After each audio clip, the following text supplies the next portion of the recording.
하나님의 말씀 창세기 49장 28절부터 33절까지 말씀을 함께 보겠습니다. 창세기 49장 28절부터 33절까지의 말씀입니다. 우리 함께 교독해서 읽을게요. 제가 먼저 읽겠습니다.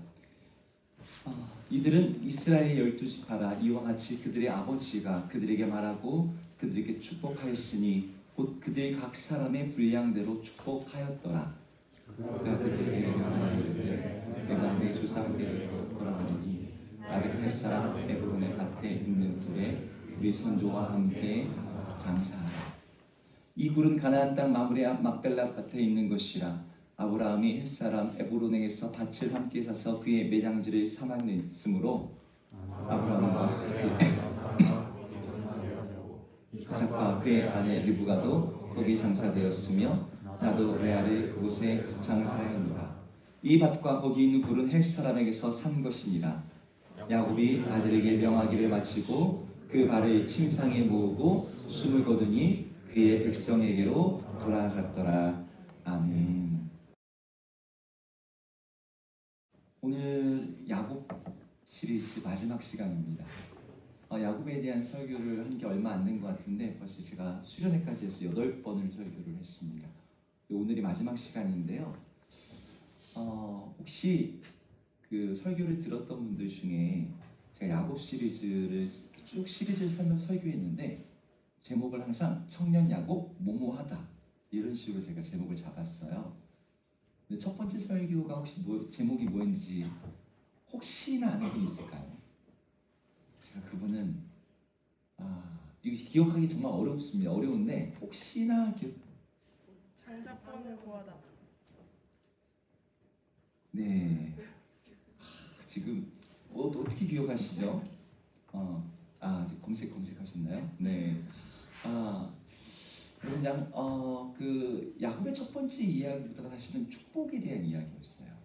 장자권을 구하는 것 자체가 하나님의 어떤 그 나의 하나님이 되길 원하는 마음, 그리고 아버지의 축복을 이어받고자 하는 마음이 이 야곱에게 있었습니다. 여러분 중에 혹시 보기 싫은 분이 있을까요? 발음 잘해야 돼요. 보기 싫다는 게 아니라 보기 싫다, 축복이 싫다 이런 분 여기 있습니까? 아무도 안 계실 거예요. 누구나 복 받기를 원합니다. 제가 이제 미국에 있는 목사님들한테 이야기 들으니까 우리 한국 교회하고 문화가 다르대요. 문화가 달라서 어떠냐면 보통 사람들이 예배가 좀 길어지거나 이러면 어떻게 하냐면 우리는 이제 마지막 기도할 때 축복 기도할 때 이렇게 미리 나가세요. 일정도 있고 그러니까. 그런데 미국 사람들은 이 blessing, 복에 대한 그들도 갈망이 있어 그런지 마지막에 목사님이 하는 그 축복 기도는 딴 일하고 있어도 축복 시간에는 위에서 다른 봉사하고 있어도 다 들어온다는 거예요. 그 기도를 받기 위해서. 미국 사람들은 그렇게 복을 받기 원하고, 제가 중국에 있었잖아요. 중국에 있을 때는 이 복에 대한 그들도 되게 갈망이 많은데 특히 설 명절, 이제 저희 다음 주면 설 명절입니다.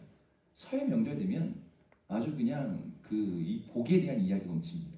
모든 봉투에 복이 써 있어요. 그리고 그 집마다 그리고 식당마다 가면 복이 주렁주렁 매달려 있습니다. 복 글자가. 근데 그게 거꾸로 돼 있어요. 복이 이렇게 내려오라고. 네, 거꾸로 이렇게 복이 달려 있습니다. 누구나 복을 원하고 있지만 성경에서 야곱만큼 복을 간절히 원했던 사람은 없었던 것 같아요. 야곱의 인생에서 축복이란 단어를 빼놓고서는 그를 설명할 수가 없습니다. 근데 축복을 갈구했던 그 야곱이 오늘은 축복을 받기 위해서 애썼던 그 야곱이 축복하는 사람으로 바뀐 이야기가 오늘의 본문이에요. 야곱은 축복을 얻기 위해서 형과 경쟁을 했죠. 그리고 아버지를 속였고 천사와 씨름했습니다. 근데 그랬던 야곱이 이제는 다른 사람을 축복하는 사람이 되었어요. 우리 읽진 않았지만 야곱이 요셉의 초청을 받아서 이집트에 내려갔을 때 이 애굽의 권력의 정점에 있던 파라오를 그 앞에서 축복합니다. 그리고 요셉이 그 아버지 임종 전에 자기 두 아들을 데리고 왔을 때 이 야곱이 두 아들의 머리에다가 손을 X자로 거꾸로 올리고서 축복을 해요. 그리고 또 자기 12아들을 모아놓고서 축복하는 이야기가 계속해서 나와요. 그러니까 야곱의 이제 인생 후반부는 계속해서 누군가를 축복하는 이야기인 거죠.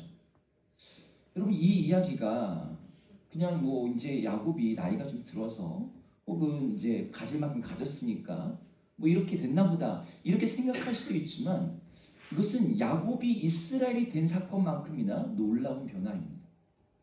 여러분, 축복은 누구나 아무나 할 수 있다고 생각해요. 여러분, 그렇죠? 우리가 교회 안에서 축복합니다, 사랑합니다 이런 말 하잖아요. 미국 가면 노숙자에게 돈을 주면 그들이 그냥 영화 같은 데 보면은 일반적으로 하는 말이 God bless you. 이 말은 그냥 인사처럼 합니다. 나에게 베푼 선의에 대해서 하나님이 당신을 축복할 거라고. 돈 하나 없는 노숙자도 할 수 있는 게 축복인데 뭐 축복하는 사람이 되는 게 무슨 대단한 일인가 싶지만, 구약 시대에는 아니었어요. 축복을 아무나 할 수 없었습니다. 축복은 단순한 기도나 기원이 아니었어요. 축복은 실제적으로 그것이 발화되는 순간부터 그것이 이루어지는 거예요. 근데 이렇게 축복을 할 수 있는 데는 몇 가지 조건이 있었습니다. 그 첫 번째 조건이 무엇이었냐면, 축복할 권한을 가진 특별한 사람들이 있었다는 거예요. 야곱이 축복을 받기 위해 누구한테 갑니까? 누구를 속입니까? 누구를 속이죠? 아버지를 속이죠. 야곱을 정말 좋아했던 사람은 누구였어요? 엄마였어요. 리브가였죠. 야곱을 편애했습니다. 그럼 야곱이 축복을 받기 위해서 누구한테 가면 돼요? 날 좋아하는 엄마한테 가서 엄마 날 좀 축복해 주세요 이래도 되잖아요. 그런데 야곱은 자기를 별로 안 좋아하는 자기 형 에서를 편애하는 아버지한테 굳이 가서 축복을 받습니다. 왜? 아버지에게 그 권한이 있거든요. 그러니까 구약에서 나오는 축복은요, 그냥 아무나 줄 수 있는 게 아닙니다. 기본적으로 매우 높은 위치에 있는, 영적으로든 사회적으로든 높은 지위에 있는 사람들이 자기보다 부족하고 연약한 사람들을 위해서 내려주는 게 축복이었어요. 아브라함 가문에서는 그 축복의 권한이 이삭에게 내려갔고, 그 다음에 누구에게 내려온 거예요? 야곱에게 내려왔던 것이죠. 이건 저절로 혈통적으로 내려왔던 것이 아닙니다. 하나님의 선택 가운데 이루어진 일이었어요. 그러니까 야곱이 축복을 하는 사람이 되었다는 것은 하나님이 그에게 그 권한을 주셨다는 거예요. 두 번째 조건, 축복이 발동되는 두 번째 조건은 이 첫 번째랑 연결되어 있는데, 여러분, 축복은 궁극적으로 누가 주시는 겁니까? 하나님이 주시는 거죠. 그래서 하나님이 복 주시는 사람에게 그 복이 이어져요. 하나님 보시기에 악하고 범죄한 사람이라면 그 아버지가 축복을 해도, 아니면 그 사회적인 지위가 있는 높은 사람이 축복을 해도, 선지자들이 축복을 해도 그 축복이 그에게 임하지 않았어요. 그래서 애초에 축복을 하는 사람들은 하나님의 뜻대로 축복을 하고자 하나님의 마음이 무엇인지를 미리미리 캐치하고 감지했습니다. 하나님이 축복하지 않은 사람에게는 아예 손도 올리지 않는 거죠. 근데 마지막 세 번째가 있어요. 구약에서 축복이 발동되는 것은 복이 되는 사람들, 그들과 함께 있음으로 그 복이 발동이 됩니다. 여러분, 아브라함의 이야기가 그걸 잘 보여줍니다. 아브라함에게 하나님이 무엇을 약속하시냐면, 너는 복이 될 것이다 라고 약속을 하시면서 이런 얘기가 언급이 돼요. 12장 3절 한번 같이 읽어볼까요? 같이 한번 읽어보겠습니다. 시작! 너를 축복하는 자에게는 내가 복을 내리고 너를 저주하는 자에게는 내가 저주하리니 땅의 모든 족속이 너로 말미암아 복을 얻을 것이라 하시니라. 아멘. 여기 아브라함에게 뭐라고 약속하시면, 너를 축복하는 사람을 축복하고 너를 저주하는 사람을 저주하겠다. 근데 아까 말했잖아요. 복을 아무나 빌 수 있는 게 아니라고. 근데 여기서 누군가 너를 향해서 복을 빈다고 해서 그 복이 너에게 통하고 이런 건 아닌데, 내가 그 사람에게 역으로 복을 주겠다는 거예요.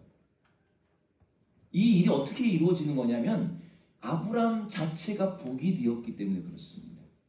아브라함 자체가 누군가의 복에 의해서 그 사람의 복이 좌우될 사람이 아니에요. 근데 오히려 누군가가 그를 위해서 복을 빌면 그에게서 아브라함의 복이 흘러가는 거예요. 이게 어떻게 가능하냐? 아브라함이 복이 되었기 때문인 거죠. 여러분 야곱이 12명의 아들을 축복하는 이야기가 창세기 49장에 나오는데 여러분 이 축복 가운데는요 축복이라고 말할 수 없는 내용도 나옵니다. 12아들 중에 유다와 요셉 같은 사람은 엄청난 축복을 받죠. 아세도 축복을 받고요. 갓도 축복을 받습니다. 그런데 시몬, 루벤, 레위, 뒤에 가면 베냐민 이런 아들들은요 축복이 아니라 오히려 저주에 가까운 그런 내용을 들어요. 야곱이 왜 그들에게 죽을 때 그런 말을 했을까요? 그들이 야곱에게 저주에 가까운 행동을 했기 때문이었어요. 루벤은 아버지와의 아내와 불륜을 저질렀죠. 아버지의 뜻과 반하여서 살인과 약탈을 저지른 시몬과 레위.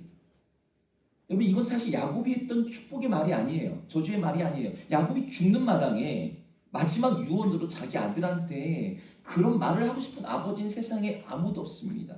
아무리 못된 아들이어도 네가 잘 되기를 바란다 이렇게 말해주고 싶은 게 아버지의 마음인데 야곱이 마지막에 그 말을 했다? 이것은 하나님의 뜻입니다. 하나님께서 그에게 그렇게 말씀하시는 거죠. 왜 이렇게 말하게 됩니까? 아브라함이 하신 약처럼 너를 저주하는 자를 내가 저주할 것이고 너를 축복하는 자를 내가 축복할 것이다. 야곱의 삶에 저주와 같은 행동들을 했던 그 아들들에게 그 일이 일어났던 것. 자, 축복을 갈구했던 야곱이 축복하는 사람이 되었다고 했습니다. 여러분 이 말의 뜻을 앞에 있는 이 세 가지 조건과 연결해서 이야기를 해보면 이런 거예요. 하나님이 이제 야곱에게 축복할 수 있는 권한을 주셨고 야곱 역시 이제 아무나 막 축복하는 것이 아니라 하나님이 누군가를 축복하시는지를 알고 분별하고 하나님의 마음에 합한 사람이 되었다. 그리고 마지막 세 번째로 야곱 자체가 복이 되었다라는 것을 말해주는 이야기입니다. 야곱이 축복하는 장면 중에 축복이 필요 없어 보이는 사람이 있었습니다. 파라오예요. 애굽의 정점에 권력이 있죠. 그에게 부족한 게 뭐가 있습니까? 그의 통치에 모자란 게 아무것도 없어요. 요셉이라고 하는 사람이 옆에 있음으로 해서 이 파라오의 통치는 그 어느 시대보다도 강고했어요. 그런데 야곱이 그를 축복했어요. 파라오에게 뭐가 부족해서 그렇습니까? 아니죠. 이것은 야곱이 영적으로 어느 위치에 있는지를 보여주는 장면인 거죠. 동시에 야곱이 두 번째 축복한 장면이 그 다음에 나오는데 요셉이 자신의 두 아들 므낫세와 에브람이 데려옵니다. 므낫세가 첫째예요. 에브람이 둘째입니다. 데려와서 아버지의 두 아들입니다. 그랬더니 이 야곱이 그 두 아이를 축복을 합니다. 두 아이를 자기 뒤에 있는 그 이스라엘의 야곱의 12아들들에게 버금가는 축복을 해요. 요셉에게 2명의 축복을 주시는 거죠. 야곱 이 장자처럼. 그런데 이제 요셉이 세팅을 합니다. 축복받을 세팅을 하는데 아버지가 이렇게 딱 앉아 있으면 이제 아버지가 눈이 어둡습니다. 이거 이 오른쪽에다가 장자 므낫세를 딱 앉혀놓고 이 왼쪽에다가는 에브람을 딱 앉혀놓은 거예요. 왜? 이 장자가 축복을 더 받아야 되니까. 그런데 아버지가 딱 손을 얹는데 손에 갑자기 이렇게 얹는 거예요. 오른손을 둘째에다 올리고 왼손을 첫째에다 올리는 거죠. 요셉이 아버지가 지금 눈이 어두워서 그냥 잘못 올렸나 보다 이렇게 올렸더니 이 야곱이 그걸 막습니다. 그 구절 한번 읽어볼까요? 창세기 48장 19절인데요. 여기다 한번 읽어보겠습니다. 시작. 그의 아버지가 허락하지 아니하며 이르되 나도 안다 내 아들아 나도 안다. 그도 한 족속이 되며 그도 크게 되려니와 그의 아우가 그보다 큰 자가 되고 그의 자손이 여러 민족을 이루리라 하고. 몰라서 그렇게 올렸다는 게 아니에요. 야곱이 안돼요. 여기 보니까 나도 안다 내 아들아 나도 안다. 내가 늙어서 눈이 어두워서 아니면 내가 속아서 뭐 편애를 해서 이 아이에게 오른손을 올리고 있는 게 아니야. 내가 이제 하나님의 뜻을 알고 하나님의 마음을 알아. 하나님이 에브라임을 더 크게 하실 거야. 이제 야곱이 하나님의 마음을 아는 자가 된 거죠. 그래서 야곱의 축복은 진정한 축복을 내리시는 분, 하나님의 뜻에 합한 그 축복을 했습니다. 내가 아무리 누군가를 축복해도 하나님이 축복하지 아니하시면 그 축복이 통하지 않는다는 것을 야곱이 알았던 거죠. 예전에 야곱은 그 복을 어떻게든 얻겠다고 장자권 얻으면 되는 것처럼 생각했어요. 근데 그게 복을 얻는 비결이 아니라는 걸 알았습니다. 나중에 야곱이 마지막 12명의 아들 모아놓고 축복할 때도요, 각 사람의 분량대로 축복했대요. 그 분량대로 축복했다는 말은 뭐냐면 그 편에나 어떤 생각 때문이 아니라 하나님이 이 아들에게 어떤 복을 주시려는지를 그가 안 거죠. 요셉만 해도 그래요. 요셉에 대한 축복이 제일 많이 나오거든요. 야곱에. 요셉을 제일 사랑해서 그랬을까요? 물론 요셉을 제일 사랑했어요. 요셉이 11번째 아들이었는데 그에게 장자의 축복을 줍니다. 요셉이 왜 장자의 대접을 받았습니까? 온 집안을 일으킨 그런 귀한 아들이어서? 애굽의 총리란 높은 지위에 있어서? 아니죠. 야곱이 하나님의 마음을 보는 거예요.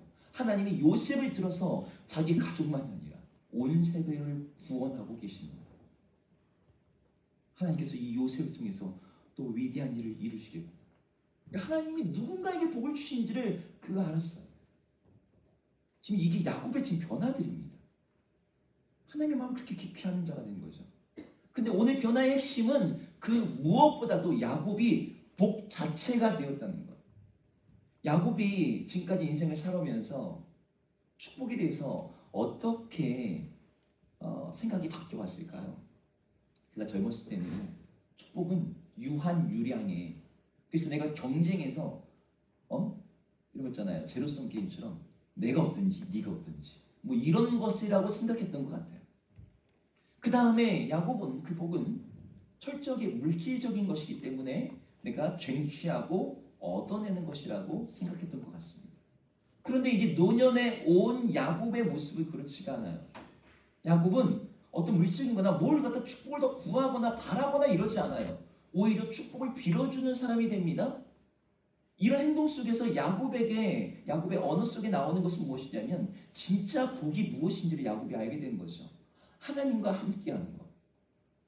우리 마지막 불렀던 찬양, 내 주를 가까이 가까이, 그것이 복이라고. 야곱이 그걸 알게 된 거예요. 야곱이 그냥 나이가 들어서 죽을 때가 되었으니까 이렇게 바뀐 게 아니었습니다. 야곱은 자기 인생에 하나님의 복이 이미 임했고 하나님의 복이 그를 갖다 만족해 하는 걸 경험했습니다. 물질이 그를 채워줘서가 아니었어요. 야곱의 인생 자체로만 보면 험악한 인생이었다고 그가 얘기를 하거든요.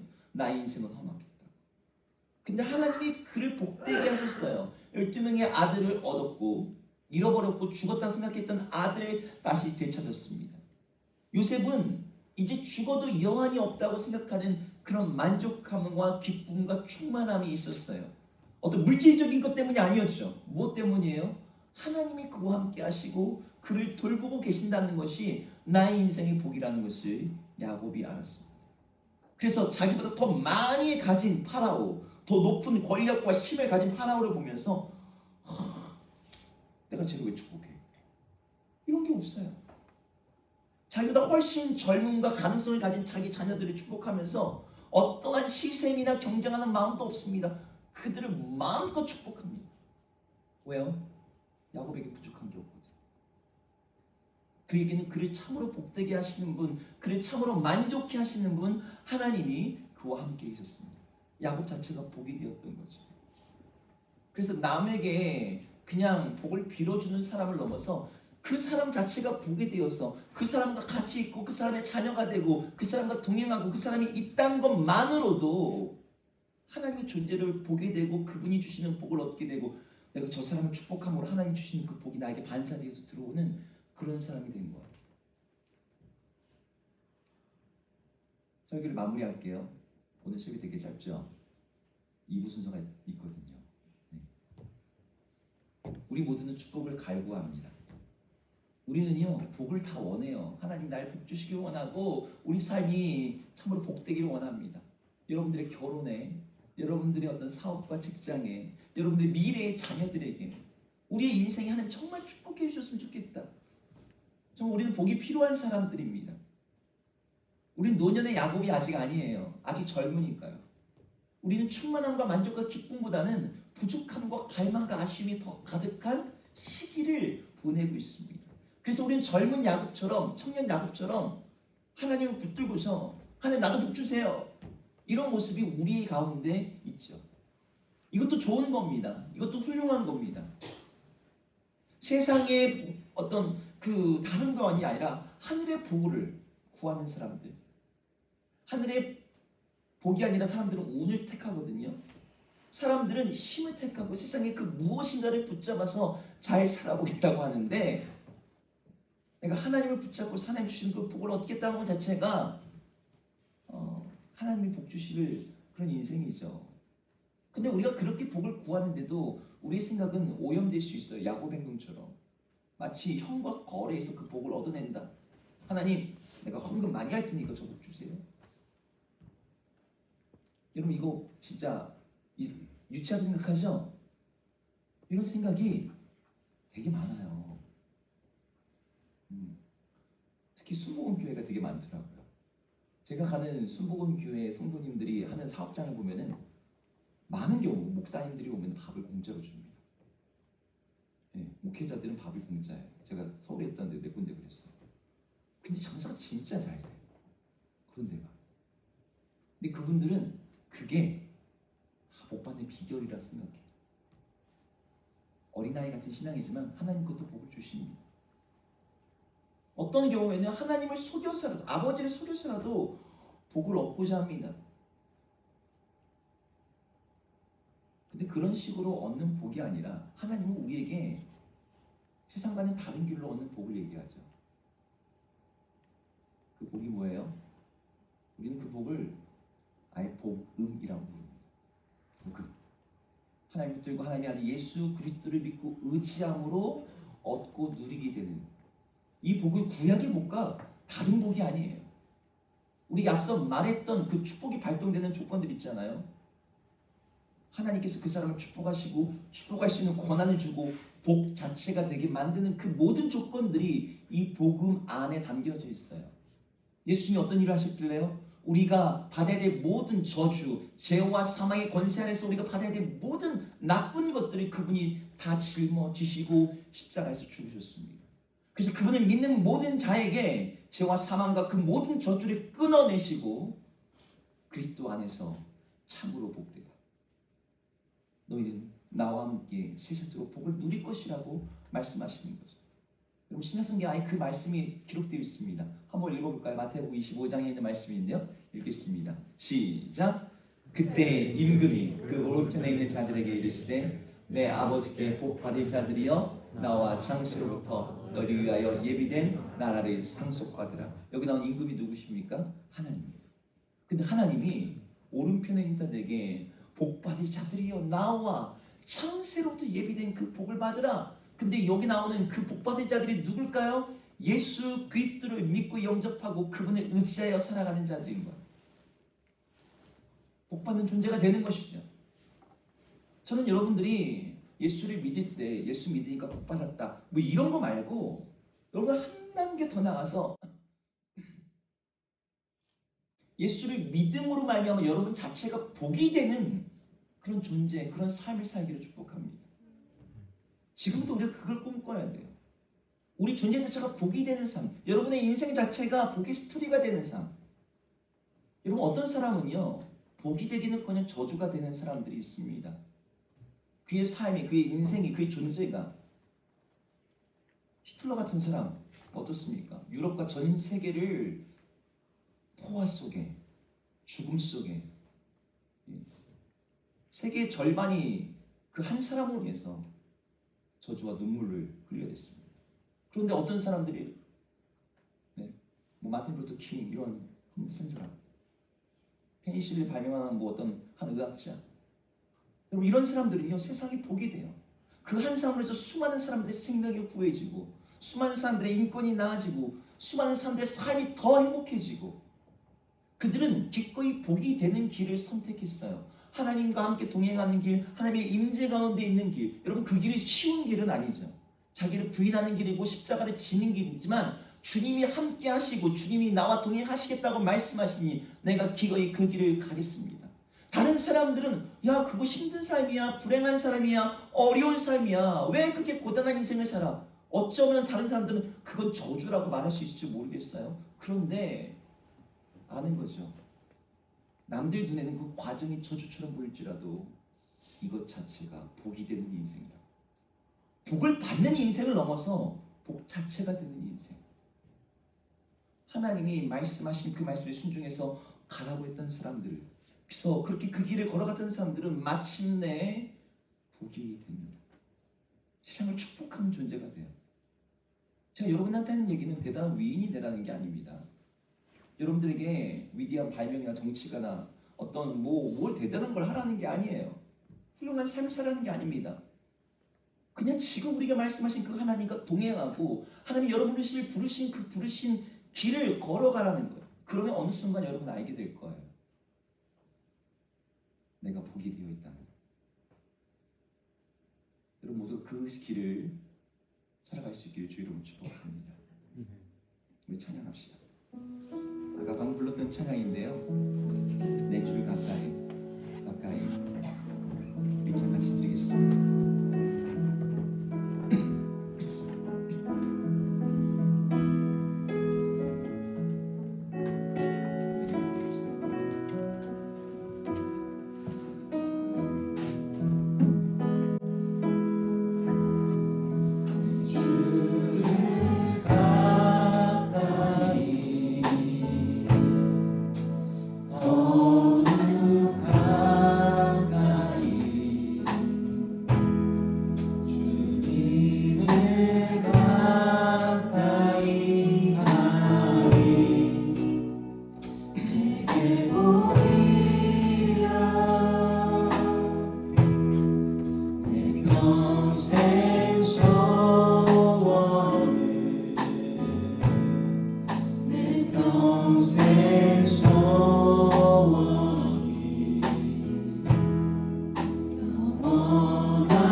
복에 대한 갈망이 있습니다.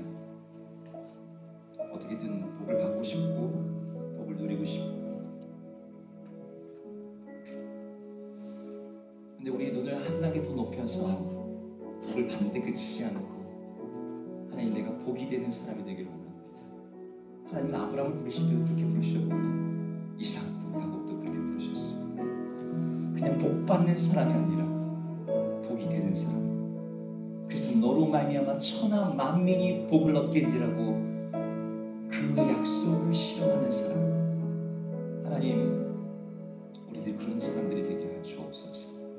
복을 갈구하고 복을 쟁취하고 복 얻기를 붙잡는 사람을 넘어서 정말 복 자체가 되어서 세상을 축복하고 세상을 살려내고 수많은 사람들로 하여금 하나님의 그 복이 무엇인지를 맛보고 경험하고 누리게 하는 바로 그런 사람.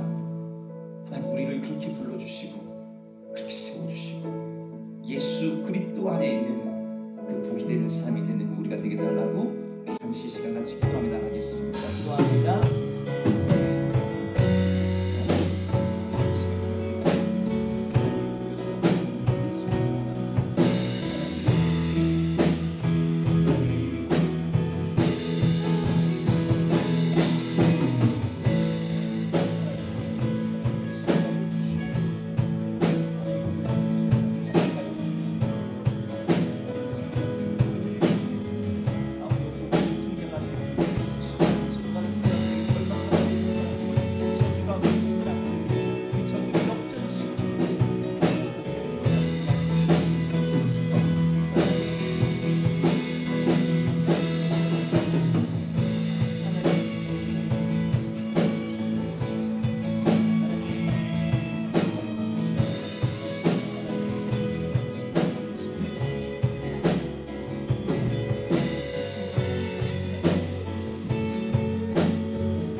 하나님,